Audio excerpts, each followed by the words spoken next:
This is a HeadGum podcast.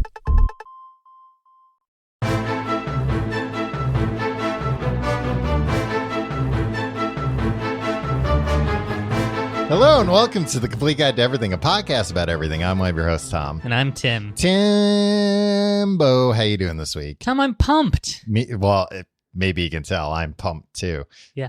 Why are you pumped? I don't know, I'm just, I'm trying to will myself to be excited about things. Well, don't say that. don't tell like people on the show I'm trying to will myself to be excited about fake it till this. you make it. If I act like I'm excited to be here, I think maybe I might have some fun. How about you? How are you doing this week? I'm doing good, Tim. I've got Olympic fever. Oh no. Not that Olympic fever. Not the bad one. Well, that's not why they're not letting anybody come watch any of the things that are meant to be watched. Yeah, that's not limited to the Olympics, Tom. What do you mean? The fever. Oh yeah, it's worldwide. Yeah. Yeah, well, the Olympics are worldwide in a lot of ways. I would like to point out... Pitbull is worldwide as well. He's Mr. Worldwide. Tim, I'd like to point out, I feel like this isn't getting enough attention. The Olympics? It's on TV. No, an aspect of the Olympics. Well, first off, it's on TV, but good luck trying to find it. I almost signed up for Peacock because I was like, I'll sign up for Peacock for a month if that's how I watch the Olympics. No, that's not how you watch the Olympics. It's how you watch some of the Olympics, but not all the Olympics. What are you looking to watch? Athletes. I couldn't figure out if I want to say athletics or athletes. Yeah. Both. Yeah. I'd like to see athletes doing some athletics. But what I'd like to see is somebody addressing that I remember a long, long time ago. How long in advance do they announce the like cities Olympics are going to be in? Oh, like 8 years maybe? I think it's more than that. Yeah, I think it's like 12 years. You better spend all your city's money on infrastructure that you'll use for one I week. think it's like, well, you better start raising taxes and building roads to stadiums that will only be stadiums. used, for one qualifying match ever. No, but I remember when these Olympics were first announced, I feel like these ones were announced more than 12 years ago. I want to say these were announced like 20 years ago. Okay. Something crazy. I would believe you, Tom. All right. I have no reason to doubt you. Other than the fact that you're usually wrong about things. I remember that they made Tokyo, the Tokyo Olympic Committee, or I guess it's Tokyo, not all of Japan. Right. The Tokyo Olympic Committee was like, all right, here's some of the things we're going to do for our Olympics. First off, we're going to broadcast everything as holograms by then. I mean, we have the technology, but they're not using it. I think it's because there's a pandemic. No, Tim, don't let them off on this. They said they would broadcast everything as hologram. Actually, maybe they What does that mean, though, broadcast everything as hologram? You know what? Actually, I don't know if that's what they said. I think they might have just said that they would broadcast everything in 8K, which they are in Japan. Mm-hmm. If you have an 8K television, if you're some kind of a business mogul with an 8K TV. But the bigger thing that they promised was the resolution is too much these days, Tom. Well, yeah, I mean, I don't know if 8K, like if you can actually, I mean, 4K is already like a bit of a stretch. I had to downgrade. From what? I had a 4K. It scared the hell out of me. I thought there were people in my home. It was too. Did you watch the video of the train pulling into the station and you thought? Tom, I ran from my home screaming. Yeah, well, yeah, some sick bastard went out and used artificial intelligence to upscale it, make it 60 frames per second, just to scare a whole new generation. Yes, I threw out my television. Well, I can't blame you for that, Tim. But the other thing that they promised that they said would happen was they said in 2020, guess what's going to happen at our Olympics? We're going to have a team of robots that's going to be able to compete in soccer. Do you think Boston Dynamics, is that what it's called? Yeah, the robot company. Yeah. Do you think they could send some soccer playing guys over there? No, because Boston Dynamics, like, They just make killing machines. they just make robots that you mount guns to. Yeah. No, It'd be a bloodbath if they ever tried to play a soccer match. Well, the robots are really cool, but they're essentially like souped up versions of, what they've got in the Hall of Presidents at Disney World. Like, they have to be programmed. What? They're going to send these robots to kill you for saying that. Well, that I don't doubt, because they can program these things really well. They're going to sell some of those robots to the NYPD.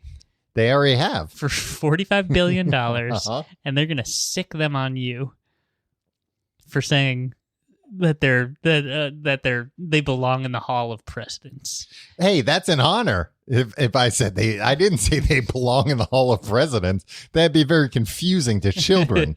They would think at some point there was a robot president and the country thought better of it and was like, we'll go back to men, I guess. And hey, we've seen how well that's been going. Am I right? Hey, what's the deal with politics? No, but like the Boston Dynamics robots, like, they have to be programmed, like, hey, go from here to here. Now they're good at, you can tell it, like, go from here to here. Kick the ball into the goal. And like, if something gets in your way, jump over it or whatever. But they can't kill it. But they or kill Destroy it.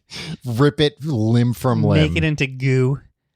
If you happen to run into an obstacle like a curb or maybe a garbage can, rip all of its limbs off to get around it. Fire your guns. But they can't be programmed. They don't have like the intelligence to like play a sport on their own. I'm sure you could program two of them to like pass a ball back and forth. But if somebody took the ball from them, you'd have to be like, well, kill them. Yeah. We don't have the technology to program how to like kick that out from under them. So you're upset that 20 years ago. Yeah. The Olympic Committee, who said this? The Tokyo Olympic Committee. Look, they probably could do that stuff. No, they can't. They didn't say we can make a team that can play soccer. They said we're going to make a team that can compete. They're going to be an Olympic team. They might win the whole thing. All right. So they didn't. Yeah. And you're concerned that that's not getting enough attention? Yeah. Held accountable in what way? Next time they want to run the Olympics, tell them we got to see those robots first. I think everyone throughout the entire country of Japan would agree that they should not host the Olympics ever again. Well, that's the other disappointing thing, that apparently like Nintendo is going to have a much bigger part, which is cool. It's Nintendo. And they wisely a little while ago were like, actually, on second thought, we want to be associated with this at all. A lot of brands. Yeah. Stop that. Yeah.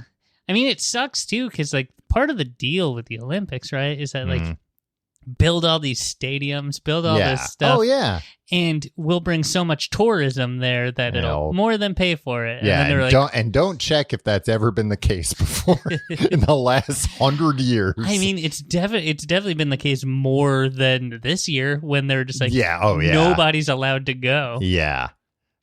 Stinks. It does. Yeah, it does stink. I don't know. I don't understand, if they delayed it 1 year, why not just wait another year just to be sure? Yeah, because everything will be fine by next summer. I mean, I guess who the hell knows? Maybe it was good that they did this. Maybe this is going to be the last Olympics ever. But I was researching, Tim, to see what sports me and you could still compete in, because a lot of Olympic athletes are much younger. A lot. Almost all. Yeah. But there are some sports that I think we would. Oh, I know what you're going to say. What? Just like old Gina Davis herself. Well, archery. Yeah. Yeah. Actually, this wasn't even that interesting when I looked into it. There is like a 58-year-old woman playing table tennis, though, and that's one of those ones that was like, oh yeah, table tennis, you need to have like super fast reactions at the Olympic level. You got to play smart, Tom. You got to play fast, but you also got to play smart. A lot of like fake swings and stuff, you think? Yeah. A lot of hidden ball tricks that 58-year-old's got in her back pocket. And in her back pocket, she's also probably got a couple of trick balls. Yeah. They don't check for those. Well, it's not against the rules to use a trick ball every once in a while. A trick ball that it can be hit one time, but the second time it turns into powder. Oh boy. I mean, honestly, the scientists in Tokyo, sure, they may have let us down with the soccer playing robots, but they did develop a ping pong ball that on the first hit acts perfectly normally. On the second hit, just turns into powder. We should be, devoting our scientific resources to. Yeah, I guess a lot of trick balls with ping pong, it would have to be like, it can't do this on the first hit. It has to do it on the second hit. Or maybe you just slip it. You get a man on the inside to slip it to the other person. Like, here, use this ball. And they don't know it's a sticky ball. Right. They're going to hit it. It's going to stick to the paddle. Yeah, it's a fault right there. Yeah, exactly. And then the ref's going to be like, hey, rules are rules. Yeah. And the rules don't say anything about trick balls. Sorry. I didn't know, though. So, I mean, the sports that we could do, like I said, it's actually kind of boring. That's like, golf. Equestrian was another one that I thought like, oh, we're too old. But no, a lot of rich old people are equestrian. Do they ride the horses or do they just pay people? No, they ride the horses. Oh, okay. But they pay the horses, though, right? Of course, the horses are handsomely paid. You bring your own horse? Yeah, you bring your own horse. What? You train with the horse. The horse is honestly more the athlete than the person, I think. That's what I'm saying, but the person's getting all the glory in that, right? Like a horse doesn't win the Olympics, right? God, I hope not. Right? The whole thing? But if we're just treating the horse as a tool, it'd be like a basketball team being like, we practice with this ball, so we have to play the game with this ball. Don't let a horse hear you say that, Tim. No, that's how I think the horse, they should put the medals on the horses. Yeah. But I'm sure it's just some... At the very least, they should also put the medals on the horses. Don't you think also at the end of the Olympics, there should be one winner? Out of everything? Out of everything. Yeah. There's like, this is the person that won. Well, they would take all the gold medalists, right? Mm-hmm. Yeah. And they'd all have to compete in something like an MTV's The Challenge style. Yeah, final. like a final obstacle course or something. And each element of the obstacle course would play to each gold medal winner's sport, right? Well, yeah, put a pin in that thought because I got a sport for you. But the oldest person to compete in the Olympics ever, 72. Okay. So slightly older than you, a 40-year-old but man. This was, I think, in the 40s. The Olympics used to have art categories. So they had painting, engraving, and etching. Like who could do it fastest? No, like, judging it like a gymnast routine of like, all right, we've got a panel of judges. Make some art. What in the world? They did this? Yeah. And this person that won, they won by drawing like people playing polo, and it's like, oh, you're playing to the stands here. Sportos. Yeah, of course. It's like, hey, sports. Somebody else is probably like, oh, this is my dying lover. Yeah. It's like, hey, this is a bunch dying lover. This is a like bunch a of bowl of fruit, maybe. Yeah. Well, a bowl of fruit. Come on, they've seen that a million times. Yeah, but if you do that, you have to learn how to do the basics before you can subvert them, Tom. Yeah, but this is the Olympics, Tim. If you're in the Olympics for art, you've got the basics down. They didn't just get some old man off the street. Do you know about this sport though? It hasn't happened yet, so I'm very excited to watch it. The modern pentathlon. No, I don't know about it. So like decathlon, triathlon. It's like running and swimming and biking and shooting and stuff. Here are the events for the modern pentathlon. First one, fencing. Okay. Second one, swimming. Tom, these are... Well, listen. Third one, more fencing. That's it. Wait. Pentathlon? Yeah. So it's just 5? Yeah. And 2 of them are fencing? Well, they count the fencing once, I think. Okay. Yeah. Okay. More fencing. But then the next one... now, but this time you're all wet. Perhaps. from the swimming. Yeah. Yeah. And So it's like the that adds a sword might different slip out of your exactly. hand. Now here's where things get wacky. Fourth one, equestrian with an unfamiliar horse. See? Yep. They have to draw horses out of a hat. Huh. And I then like this. They are only allowed to meet their horse 20 minutes beforehand. You shouldn't get to meet it at all. And some of the horses should be mean. Yeah, I don't know. That's a good question. If it's like, well, we try and get 20 horses, they're all similar temperament, or it's like, no. Some of these are like the best horses in the world. Some of these are like horses we found at the glue factory. Some of these are wild horses we captured that have not been tamed. And yeah, it all, it's luck of the draw to a certain point. Then the last event, laser run. Laser run? Laser run. This sounds awesome. Like Qzar?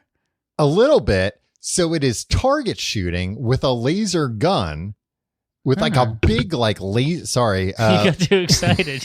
A big laser pistol, but they shoot a target and then have to run 800 meters, pick up the gun again, shoot the target exhausted, run again. They have to do it 4 times. And apparently the real trick of it is yeah, you can shoot a gun accurately, but can you shoot a gun accurately when you're gonna vomit because you're so exhausted? And you have to be good at apparently controlling your breath and holding your breath and shooting. You should also have to do a shot of whiskey. Maybe that's they don't put that in the rules, but it's a gentleman's agreement that they all also do a shot of whiskey. Now this sport, I don't think I'd be able to do. Okay, I was wondering if you thought you'd be able, because I think all of that. No, I mean, I wouldn't even like to meet an unfamiliar horse. I don't want to be within 100 yards of an unfamiliar horse.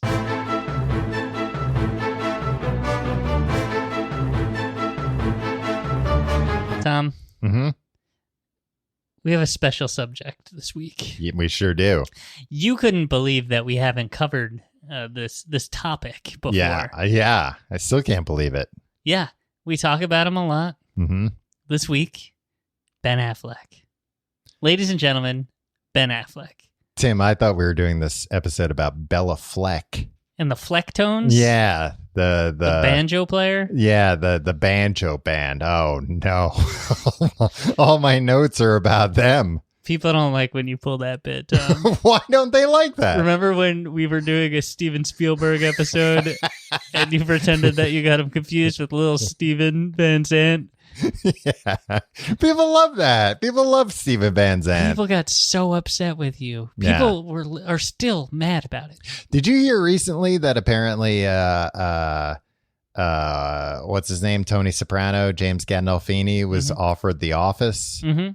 They offer him $4 million after Steve Carell left. Yeah, and HBO offered him $3 million to not do it. Yeah, when it sounded like he didn't want to do it anyway, he wasn't even really considering it. Yeah, that's a good deal. That's a good deal. So HBO was just trying to protect the legacy of The Sopranos. Mm-hmm. I mean, that's kind of shitty, I think, but I don't know. It is, but it's to what end? Yeah, to sell DVDs at the time. What was that? Probably 2011. Yeah. Were they what was HBO doing to exploit The Sopranos that they, right? Half that they a were decade after the series. Everyone's ended. Gonna stop watching it if he's on. Where it's no, actually, people might go back and watch it because he's back on one of the most popular shows on TV. Anyway, I feel like The Office, latter seasons of The Office. I recently rewatched The Office during the pandemic, and latter seasons I hadn't seen a lot of. And I was never. You watched it a lot when we were roommates, so I saw a lot of it that way. But I was never real. You were too busy reading big literary books. Dostoevsky. Yeah, that's what I was busy reading. And I was oh, what is this? The Office, an American Workplace? That's what it was. But at the time, I was like, I prefer the British office. but the latter seasons, it seemed like NBC kind of like lost their minds about like TV's ending and we have a hit show and the main guy doesn't want to do it anymore. What do we do?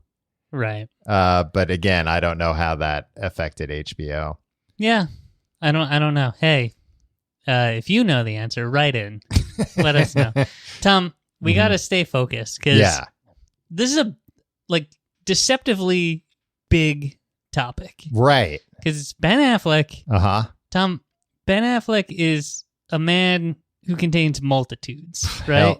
God, yeah, he does. There's Kevin Smith Ben Affleck. Right. Right? Mm-hmm. There's acclaimed director Ben Affleck. Mm-hmm. And screenwriter. Yeah. Mm-hmm. Even though he only did that one. There's he does the screenplays for the movies that he writes. Yeah, too. yeah. And that he directs. Yeah. He does the screenplays for the movie. Yeah, Tim, of course. Doy ever attended a screenwriting class? He does. There's dumb movies. Ben Affleck. Well, like what? Like Armageddon, Pearl Harbor, like that shit. Mm-hmm. There's like prominent Boston scumbag Ben Affleck, right? Like smoking cigarettes, getting his back tattooed, Dunkin' Donuts, getting kicked out of the Hard Rock Casino for counting cards. Yeah.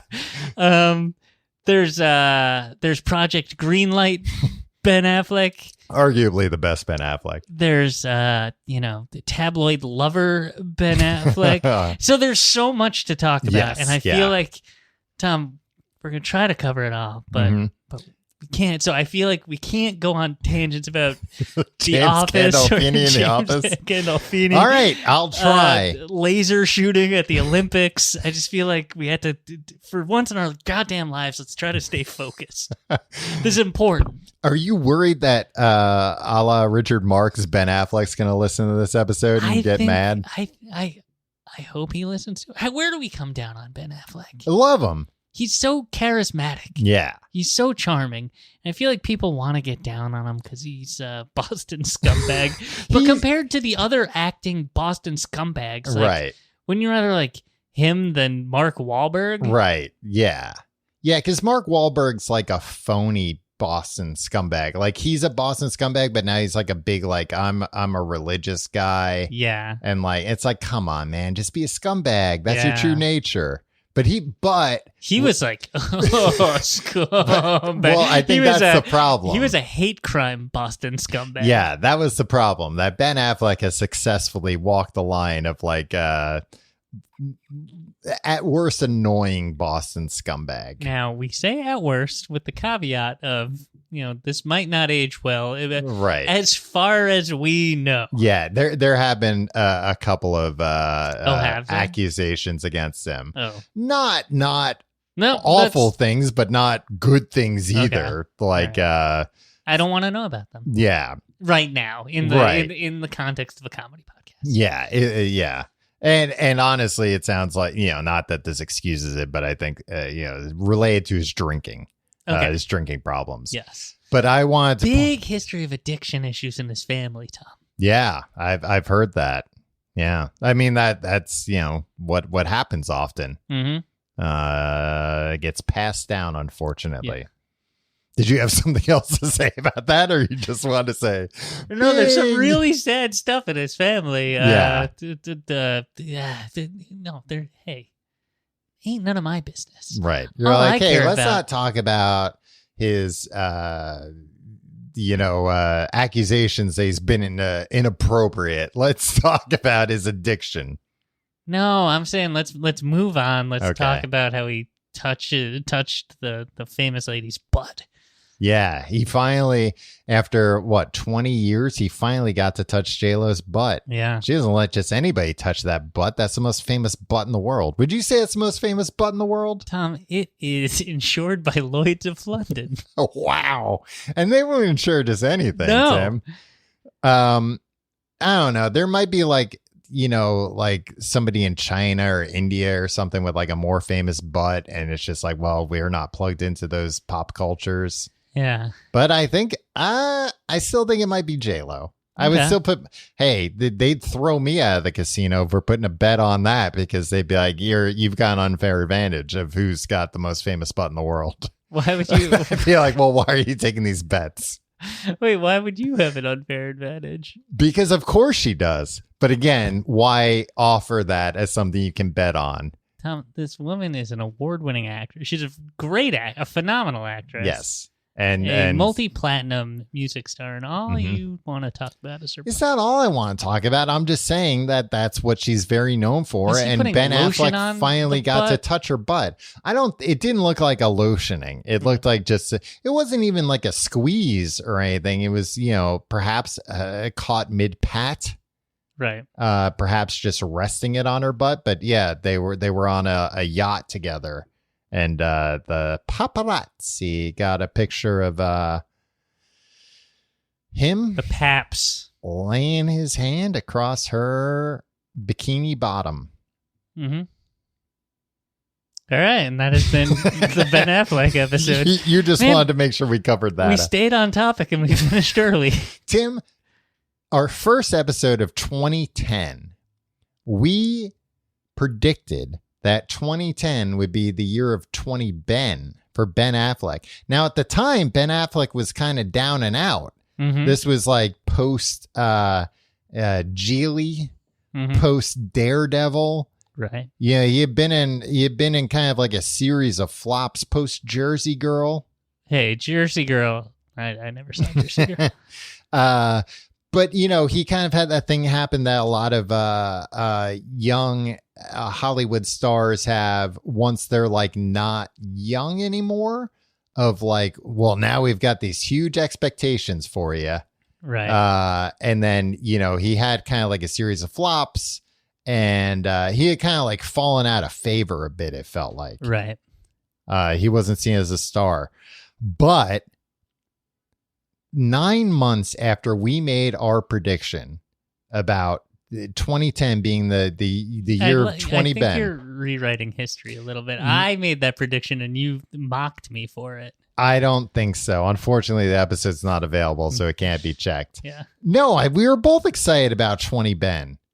We were both pulling for the guy. There were two predictions we made. That number one, 2010 would be 20 Ben, the year of Ben Affleck, and number two, that they would introduce some sort of milker net situation where it'd be plumbing, where you could get milk. Yeah, you would have another faucet at your sink, and that it didn't would come just to have fruition. milk.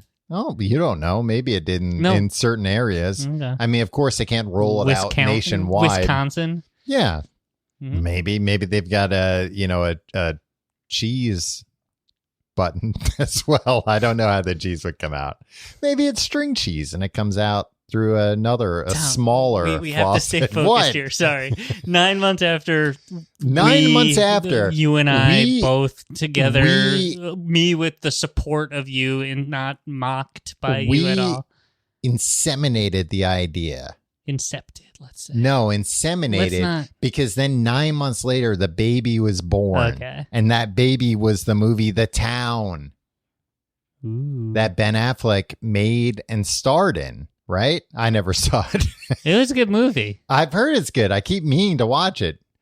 That wasn't the first, like the Gone Baby Gone was before that, right? I think so, a little bit before that. But I think Gone Baby Gone, it was like, oh, all right. But then The Town, it was like, oh, okay, this guy's got legitimate directing chops. You guys are going to break into and steal from Fenway Park? Yeah. What are you, nuts? Yeah. Were you not a true Boston fan? The Town comes out. That was the first time I saw who Jeremy Renner was, and I was like, oh, that guy. You're like, I'm going to keep an eye on this guy. No, I don't trust it's him. a name that I had heard before, and I was like, oh, this guy just looks like a shifty guy. I'm surprised you heard that name before. I don't know if I had. What was he in before that? I don't know. Things. Tom, this is a Ben Affleck episode. Not yeah. And then since then, Tim, he went on to make Argo. Mm-hmm. He won Best Picture. At the Oscars themselves. Although he wasn't even nominated for Best Director. Yeah, which is bullshit. That's anti-Boston bias right there, which I'm sure he yelled about at the after party a lot. They made Gone Girl with David Fincher. Mm-hmm. Then the motherfucker became Batman. Right.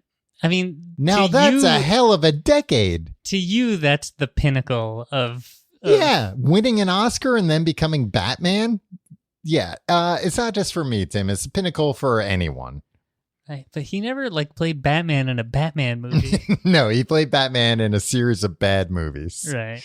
But he was a decent Batman. I honestly listen. I get to say it. I wish he got to make his Batman movie because he was going to write and direct a Batman movie, and he had written, and that was part of how they got him, I think. Because they were like, look, you're going to have to be in, this big movie. But like Ben Affleck, we're going to let you make a big, summer blockbuster. And we'll let it be one of the prestigious ones where we'll make it the Batman. Right. Well, I mean, this was post Christopher Nolan. So I'm sure they were like, look at what we let Christopher Nolan do. We gave him fucking $100 million and told him go nuts, do whatever you want. He made 1.25 good movies. We'll let you do that. Nah, he made 2 good movies. The third one's not that good. It has its moments. The parts of The Dark Knight. Yeah. That Keith Ledger is not in that's are true. interminable. Yeah, the Batman parts are not very good in The Dark Knight. But I'm sure that's what they pointed to, that they were like, this is what you're going to be. This is going to be even beyond being able to make that movie. It was like, this is going to be your stepping stone. You're going to be a new Christopher Nolan or Macquarie, the guy who does the Mission Impossible, right. Where it's like, you're going to be the new guy that makes these huge summer movies that cost a fortune, but you get your creative control so you can kind of do cool things. Do you think that's appealing to a guy that won an Oscar for Best Picture for not a comic book movie? What do you mean? Do you think he saw that as oh, I've graduated to this? Or do you think he was just this is actually kind of a step, a nice, diversion, but this isn't oh, I finally made it where I get to make summer blockbusters. Well, no, but I think being able to make a summer blockbuster and Warner Brothers thing at the time was hey, Wacko, Yakko, and Dot was we're hands off with our directors, right? So I think for him it was you're gonna get to make $100 million, $200 million, whatever, crazy budget movie, and also guess what? You're gonna get so fucking rich making those movies. He's rich enough.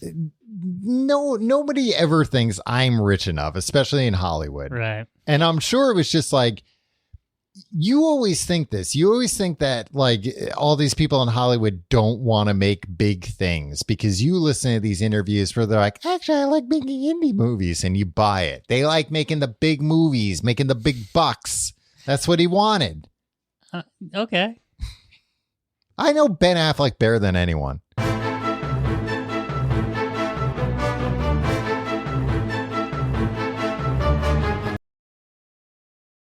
All right, Tom, in the interest of not having you talk about Batman for the next 45 minutes. He's playing Batman again in The Flash. Look at this guy. Does he not have the life? He's on a yacht with his hand on J-Lo's butt. Mm-hmm. Meanwhile, he's got a stuntman in Glasgow, England, in his costume riding a motorcycle around. He gets to be Batman without the risk of falling off a motorcycle. And I feel like every time they make these movies, they're all these Batmen, they make these motorcycles that are not meant to be ridden, and they fall off them all the time. Yeah. I mean, Tom, he does ride motorcycles, though. He owns 5 motorcycles. Wow. I learned from IMDb. He owns 5 motorcycles. Yeah. Holy hell. You know what else I learned that he owns? What? Hey, this is a new segment that we'll do every week. What does Ben Affleck own? No. Cue up the theme music for Affleck Facts. What? Facts? Yeah. What is that supposed to mean? It's facts about Ben Affleck. But why is there an A in it? Why can't it just be Ben Affleck Facts? Ben Affleck. Ben Affleck. That's what I just said. No, Affleck, but don't say Affleck before. Just say Ben Affleck. But then it could be facts about any Ben. It would have to be a Benihana. It could be about Benihana. Yeah. See, and then you give yourself some room, actually. Oh, then we can... If you run out of Ben Affleck facts, we can talk about Benihana facts. He owns 5 motorcycles. Yeah, you already said that fact, Tim. Oh, boy, we're already recycling facts. He owns... Tom, you'll like this. He owns vintage Miss Pac-Man and Millipede arcade games. Wow. Which, you could own arcade games... I mean, all those, if you own a Miss Pac-Man and Millipede, it's vintage because they didn't make like new ones recently. Yeah, but would you want that in your, like, would you ever play Millipede if it was in your home? No, I mean, I was never like real into and Pac-Man's fun, of course, but like, I don't know, whenever I'm at an arcade and they've got like those like early 80s games, I'm always like, I think it's foolish to buy an arcade cabinet with just one game because that's the benefit of having a system. Mm-hmm. You can play different games. So you think instead of this, Ben Affleck maybe should have bought like a PlayStation or an Xbox. A Switch. Yeah. I think he doesn't mind. He's probably got room in his house. Oh, I thought you said he wasn't rich enough and he needed to be in more Batman movies. He's got enough room for 2 arcade systems, but maybe he wants to buy some more, so that's why he wanted to make a Batman movie. Tom, do you remember in school we watched the first Ben Affleck? Oh, yeah. The Voyage of the Mimi. Voyage of the Mimi. Which was his first. It was a PBS show. Right. That was created to be watched in 6th grade classrooms. I watched it in 5th grade. Whoa. I was advanced. Mm-hmm.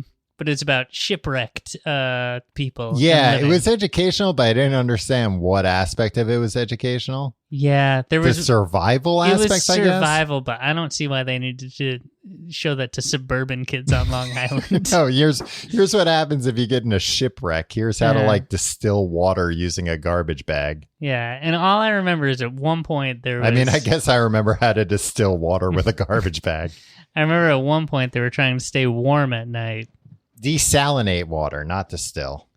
And the way they did it was the old man that was shipwrecked on the boat. Ben Affleck took off their clothes and got into a sleeping bag together. Yeah. Oh, like, Tim, you think I don't remember that? You think that all hell didn't break loose in a 6th grade classroom when an old man and a young Ben Affleck got into a sleeping bag naked together to stay warm? My favorite Ben Affleck is Kevin Smith Ben Affleck. Yeah. And I feel like that's the truest to who he actually is. Exactly. And the best, like, the distillation of that is, like, director's commentaries on like, those early Kevin Smith movies where Ben Affleck participates. Yeah. And it's just, like, Kevin Smith, Ben Affleck, and Jason Mewes talking over a terrible movie for like 90 to 120 minutes. And Ben Affleck drinking. Yeah. And Jason Mewes brought up that scene in Voyage of the Mimi. And it's the only time I've ever seen, like, Ben Affleck always goes out of his way to like be charming and like, right. Except when paparazzi shots are like showing him sad and whatever. Yeah. Like always like, oh, there's a microphone on. I'm gonna. Yeah. And he was just like, it's the only time I've ever heard him like lose his cool and be like, yeah, thanks for bringing that up. Appreciate it. Yeah, really cool that you brought that up. Because at that point, he wasn't like that far away from it. Yeah, and he wasn't that famous yet. Like he was on his way up, and I think he was probably like real conscious of like, I got to play everything right now. Because like I'm on my way up, but like something embarrassing getting brought to light. Me getting into a sleeping bag naked with an old man. And he was like a teenager, right? Yeah. Around the same time, he was in a Burger King commercial. Tom, have you ever seen this commercial? I don't think I have, actually. I'm surprised. Picture this. Ben Affleck. Maybe I saw it on television. No, I had never seen it. I saw it for the first time today. Yeah, and we've seen all the same Burger King commercials. I mean, we came up together. We watched the same stuff. Ben Affleck, teen, driving around in a car. Mm-hmm. His car phone rings. Already, you're like, all right. He answers it, and it's a lady talking in a real sexy voice. Is it J-Lo? Is it a young J-Lo? No, it's just another teen. She was a teen. And it's like, hello? Is this Burger King? And Ben Affleck looks up. He's driving right by a Burger King. Right. So he goes, yeah, it's a Burger King. And meanwhile, that phone call's costing like $11.99 a minute. And she's like, can you deliver to my house like a Whopper and fries? And he's like, yeah, absolutely. Which is like, Burger King didn't have freaking delivery. Yeah, and don't put out a commercial implying that maybe you do. That's just going to cause confusion in the marketplace. Yeah. But his whole thing is like, this lady sounds sexy, yeah. Sexy. So I'll do anything. I'm going to go bring her Burger King, and here I am. And so he goes, gets it. She gives him his address. He goes, leaves it in front of the door, knocks on the door, but his car phone rings again. Mm-hmm. He goes and runs to answer it. He goes, hello? Oh, hi, Dad. Meanwhile, this babe comes out in a mini skirt. What? Picks up the Burger King. Yeah. Goes inside, and he goes, yeah, I'll be right home, Dad. Yeah. He didn't even get his money for the... I don't understand. Did the woman think the Burger King was free? Maybe she gave him his credit card her credit card number, and then he stole her identity. Maybe that's what he was really after. He was like, I'll be right home, Dad. And he'll be like, Dad, guess what? Yeah, another one. Yeah. Maybe his dad was a mob guy. Yeah, and they were putting ads in the newspaper like, call for Burger King delivery. Oh, yeah. It would go to the car just phone. give us your credit card number. Yeah. We'll bring it right to you. And then if you actually bring it to him, well, that's going to lower a lot of suspicion. You know, people, and back then people had to wait for their credit card bill to come. Yeah. So as long as they got their Burger King, they think everything happened fine. And at the time, like a Whopper meal, it was before value meals. Yeah. I mean, it was probably... Yeah, you had to pay for that stuff individually. Yeah, but it probably cost him $7, drop that off, and then he could spend thousands of dollars. Yeah, you can go to Lord and Taylor's with that credit card number. He probably went, I'll be right home, Dad. Picked up his dad, went right to Lord and Taylor's. Hey, let's get some new suits. Tom, we all know that Ben Affleck and Matt Damon wrote the Good Will Hunting script. So they claim. I mean, they at least wrote a draft of it. Yeah. I think at some point it was like a murder mystery or something. Oh, really? Yeah. Oh, I think I have heard that, like, it had, like, more elements to it. Because, I mean, the movie, it's a great movie. Never seen it. You've never seen it? I fell asleep while I was watching it one time. I saw enough of it that I was like, I don't want to watch all this again.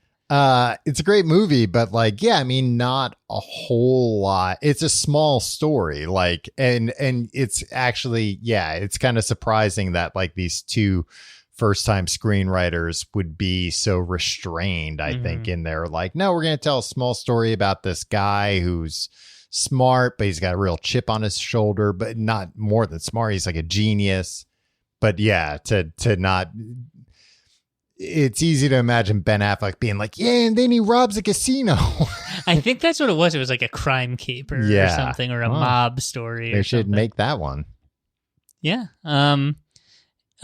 But did you know the reason it got made is because Ben Affleck's buddy, Kevin Smith, was like, let me bring this to my buddy, Harvey Weinstein from the Miramax company. Which, look, maybe in a few years this won't be the case, but I haven't heard a bad word about Harvey Weinstein. Right. Notorious good man, Harvey Weinstein. I mean, it is very, off-putting, I guess, about like how many, people came up through Miramax and came up through Harvey Weinstein. Like the guy was a kingmaker there for a bit. So, it's not surprising to hear like, oh yeah, no, somebody brought him a script and like, he got Gus Van Sant on board and they're off to the races. You got Mork to sign up for it? Yeah, you got Mork from Mork and Mindy to sign up. And he was like, Mork, you're gonna have to do a Boston accent. You can't do the the accent from Orc, right? An Orcian accent. Okay. I've never seen even one episode of Mork and Mindy. I remember it was on like it's on Nick at Night. Yeah, but I was never interested. I would watch Happy Days till the cows came home. I never liked either of those shows. I like the older, like the Dobie Gillis and Mr. Ed. Those were my jam.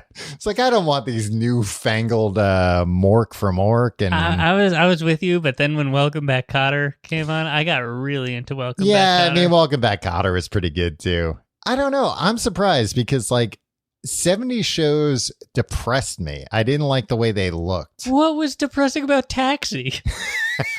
God. I watched so much Taxi and I love it. What was depressing about MASH?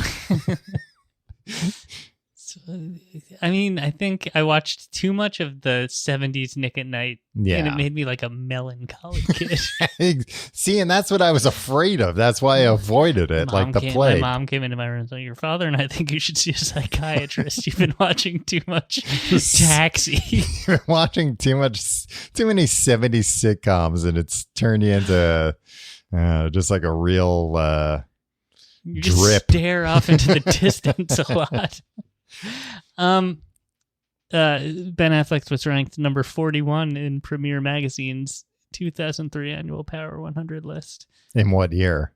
2001? 2003. 2003? Tim, already the Ben Afflecks are the Affleck Affacts. Because then this could be anyone in the Affleck. This could be Casey Affleck. Yeah, I think he's like actually canceled. I think. Yeah. What about that Affleck duck?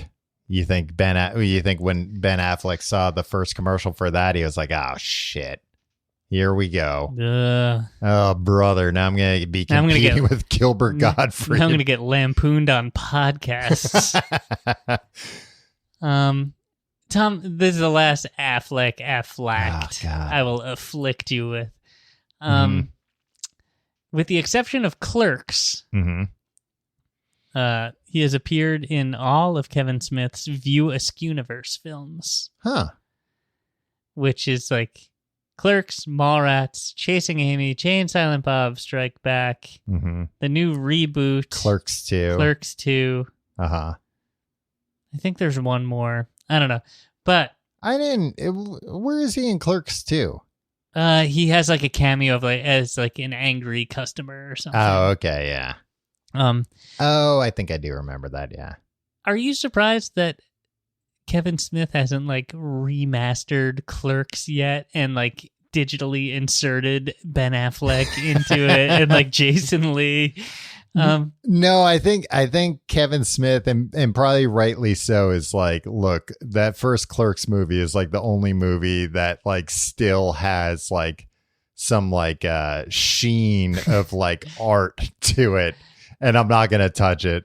To his credit, I do think he doesn't go back. He's not he doesn't rest on his laurel. He exploits all those things, right? But he doesn't mess with the originals. Yeah, and I think for no other reason than it's just I don't know how much good is there to doing that. Whereas I think that was the problem with why George Lucas did that with Star Wars movies. I think was because he was bored. He was just kind of idle. He's I've got a ton of money. I have multiple companies that I started to make these movies.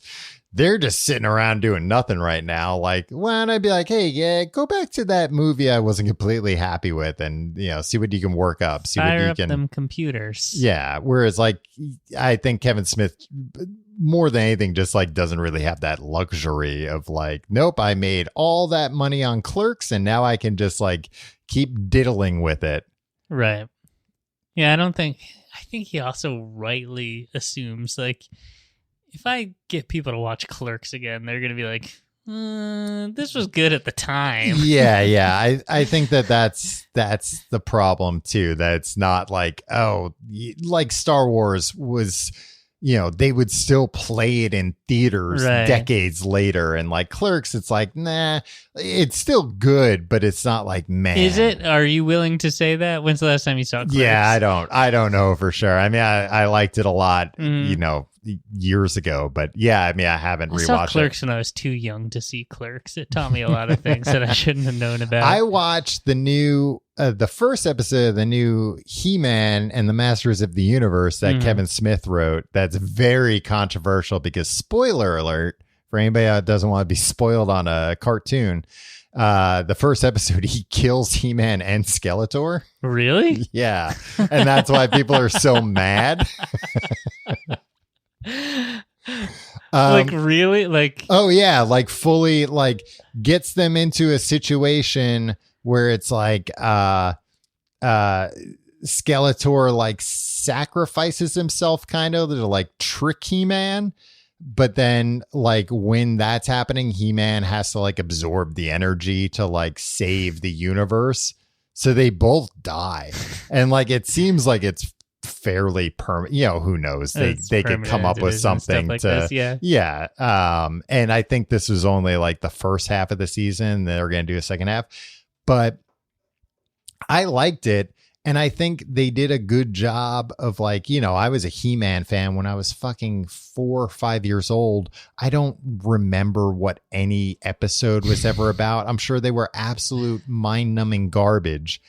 So I kind of like the like, well, we're going to go back and we're going to make this like the way you think it was, but it wasn't. And also I like in the show, they like fully embrace all the design of like the characters and everything. It's based on the toys rather than the cartoon. And it's like, yeah, I remember the toy. Like I remember the proportions of the figures more than I remember like, what the cartoon looked like. So I kind of liked it in that aspect of like, yeah, go full on. Like this was a fucking commercial to sell toys to children. So make it the full commercial, but then subvert things because why not? Who cares? And then I remembered that the Clerks cartoon was fantastic. The Clerks cartoon was good. Yeah. So I'm like, oh yeah, Kevin Smith knows how to make cartoons. Yeah. Should maybe make a Ben Affleck cartoon. Ooh. If there was an Adventures of Ben Affleck cartoon, Ben Affleck did the voice, Kevin Smith wrote it. What would he do? He'd go to Dunkies every day. And so like the character Dunkin' Donuts would be, one of the recurring characters. He would play himself. He would still be would like it just be like, there wouldn't be any kind of, he goes on adventures? No, he'd solve mysteries. Okay. Yeah, he'd solve mysteries around Hollywood that happened. Matt Damon would come once in a while. Yeah. As a sidekick. Yeah, it's like a sidekick of, what do you think Matt Damon would be like? You think he'd be like comic relief, maybe? Maybe. Or you see him as like a Scrappy-Doo to Ben Affleck Scooby-Doo. How is Matt Damon positioned these days? What do you mean? Like, what's his deal? What has he been doing? What has he been up to? I'll tell you what he's been doing. He's been touching J-Lo's butt, Tim. Have you not been reading Matt the Damon. newspaper? Matt Damon. Jesus, we've been talking about Ben Affleck for an hour, Tom. I know what he's up to. He's in that new Stillwater movie. Yeah. I know he just shot. He has like a little bit of a bigger part, it sounds like, in the new Thor movie.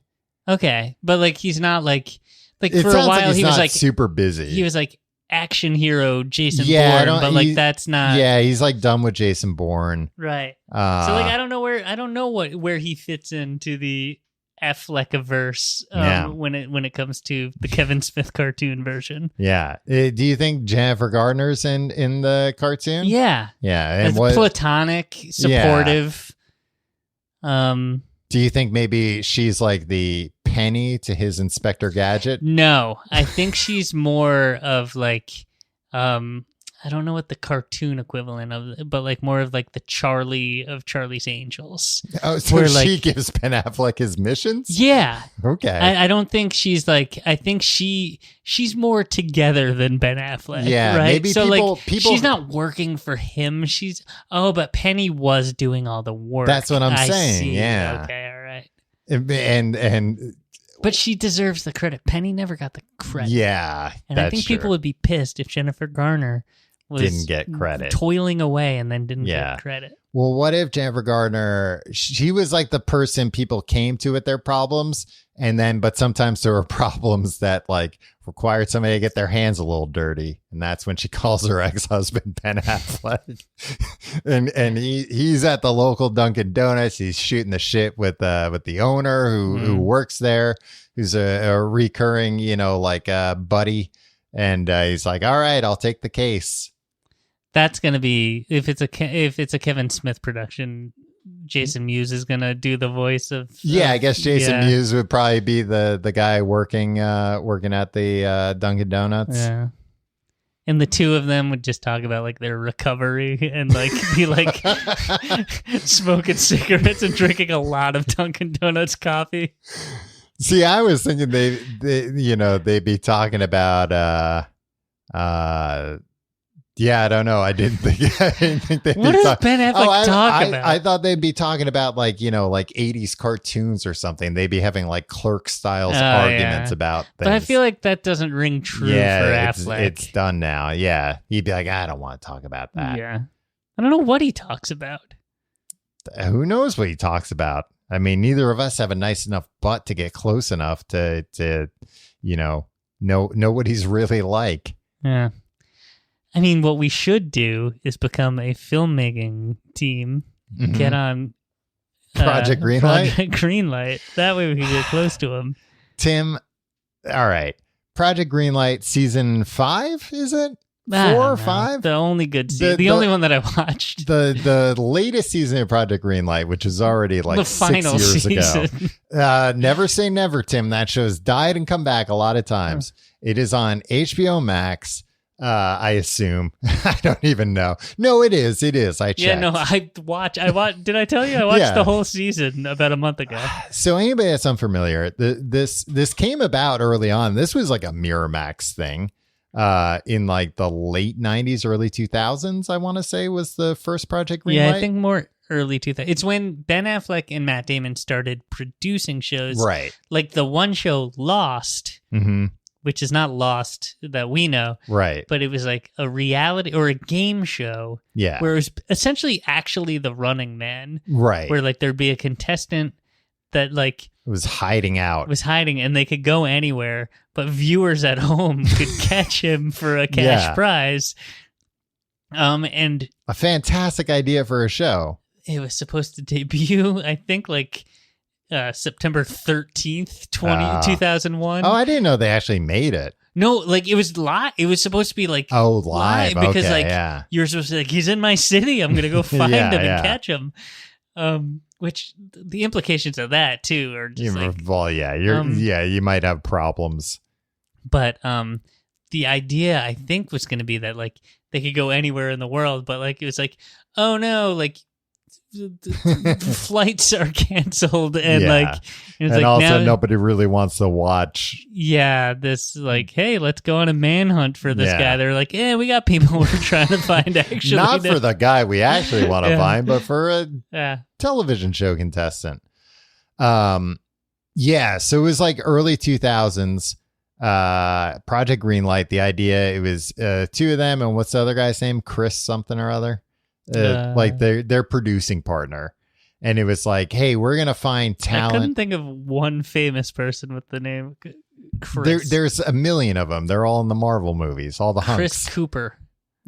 Chris Cooper's not a Marvel movie hunk. Tom, I don't watch Marvel. Chris Hemsworth, Chris Evans, Chris Pratt. All right. So the idea was basically a riff on their success of like, hey, we were discovered out of nowhere. Not really, but a little bit. And we, made Good Will Hunting, and look at us now. We want to do that for somebody else. So we're going to just like take script submissions and it's going to be like a reality show, but then we're going to make the movie. So it's like a contest, but then we make the movie and it never worked. and the last time they did it, they never produced a good movie. No. And like, not only did they never produce a good movie, they never produced a movie that didn't have like significant problems of just like, oh, there are like scenes missing. Like the story wasn't finished, so it kind of doesn't make sense. They like never really shot them like indie movies. Like the idea was like, we're going to make this like an indie movie, but it was always like the Hollywood idea of an indie movie. I mean, that was kind of like the Miramax brand. Yeah, I guess. But it seemed like they still didn't give them enough money to actually do that. Now, do you feel like that is kind of the whole point of it? Where it's like, if you watched a TV show week to week that had a smooth running production. Oh, of course. Yeah. Would you keep tuning in? Like, by design, are these movies meant to be shit? Well, I know, because I think they're walking a fine line. And I don't think they realized how fine a line they were working to make the production compelling enough and the final project I think it was watchable enough. Really just the last season of Project Greenlight that was like the most reality show-esque with like crazy conflicts. Like I've seen the other seasons, like a long time ago when they aired.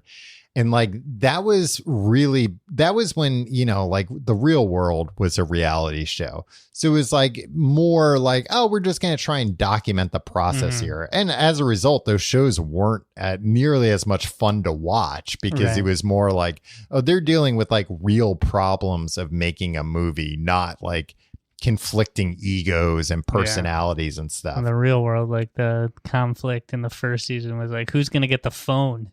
Yeah. Can you get the phone? That was Heather. That was a huge conflict. They got real mad at each other about that. Did you watch the Real World reunion on Paramount? I haven't watched it yet. You gotta watch it. It's the best thing I've watched. Well, that's not a this is about Ben Affleck. Was he ever on The Real World? No. Ben Affleck should be on The Real World? No, because I was like, oh, he should have a reality show. No. But like, in a post-Kardashian world, like we know how that's gonna go. We don't want him to be this. No, I want him to make more prestige movie. Anyway, go on. Talk about. I was just gonna say the early seasons they just made bad. They always made bad movies, but like they weren't as. I don't think they were trying to make a compelling. I think that they were new enough to filmmaking that they were like, no, this will be compelling enough on its own. They were extras in Field of Dreams, Tom. Wow. Were they in the stands or were they baseball players? I think in the stands. Oh, okay. They might have been in the stands when Gabby Hoffman choked on that hot dog and her lips turned purple and it scarred me for life. If you like the show, you can find out more at tcgt.com. You can check out our second show, Books the Podcast. Oh boy, we got a controversial one this week. Oh boy, we are reading If I Did It by O.J. Simpson. And to be clear, we are not endorsing this book. No, we're just reading it. It's an abhorrent book. Yeah. Look, sometimes you got to read books that are shitty to let everybody know how shitty they are. Yeah. Yeah. We're not endorsing it, but we're reading it because look, we're journalists. Yeah. Somebody's got to read these books and tell everybody about what happens in them. Mm-hmm. And who, if not us, Booksman, Books of Podcasts, O.J. Simpson, he's in all the episodes with us. He's a good, close, personal friend. But that aside, we are going to be completely fair and balanced. Patreon.com/complete guide. You can follow us on Twitter at complete guide. Follow us on Instagram at TCGTE. Follow me on Instagram and Twitter at Tom Reynolds. Follow me at your pal Tim. That's all the plugs I'm going to do for today. All right. You go to find the out Discord. everything There's else. a Discord. There's a Reddit. Go do that. Go on our website. If you are a patron, I should probably say this on the Patreon show, and you're not in the Discord, what are you doing? You get this whole private channel where Tom and I can't see what you're writing. That's not true. We can see. But anybody can join the Discord. Yeah. It's just that there's a private Patreon channel. Hey, and Ben Affleck, if you're listening, we'll give you an invite to the private channel. Yeah. Ben Affleck, if you're listening, you reach out, you get your own channel. Maybe we put our own channel. Maybe we put a Ben Affleck channel on our Discord anyway. Yeah. Maybe we just make a private channel for Ben Affleck and J-Lo to talk, and we don't have access to it. Tim's winking. That doesn't come across. Yeah, but then we could see what they were saying, and they're probably like, how do we stay in touch? Exactly. Well, I mean, they're both on the move, Tom. Yeah, they're on the go. And I bet if you pitch this, if you told, and J-Lo would be like, oh yeah, I have Discord. Yeah, I'm on Discord on my phone. I'm a Discord Nitro member. I pay for the premium subscription. I'm listening. We could have our own private server? No, our own private channel. Okay. Well, even that, I'll take it. Tom, what's your favorite Ben Affleck movie? What's your favorite Ben Affleck performance?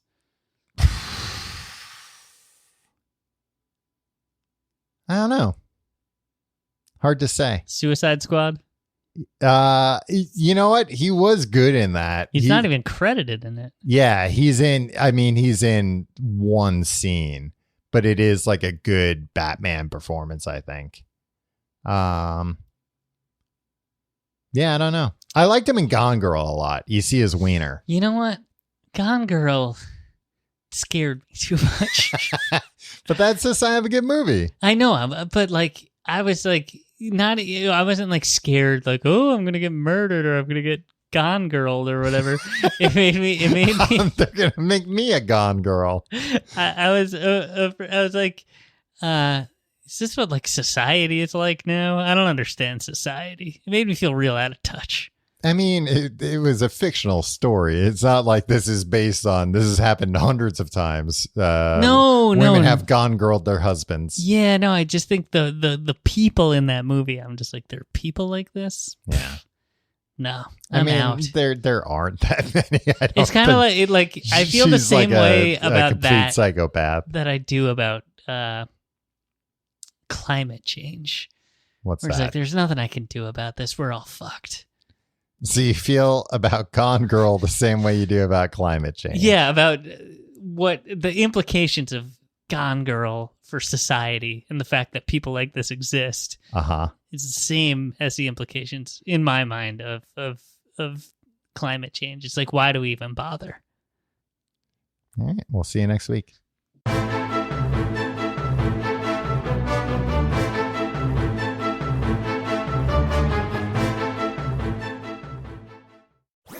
That was a HeadGum podcast.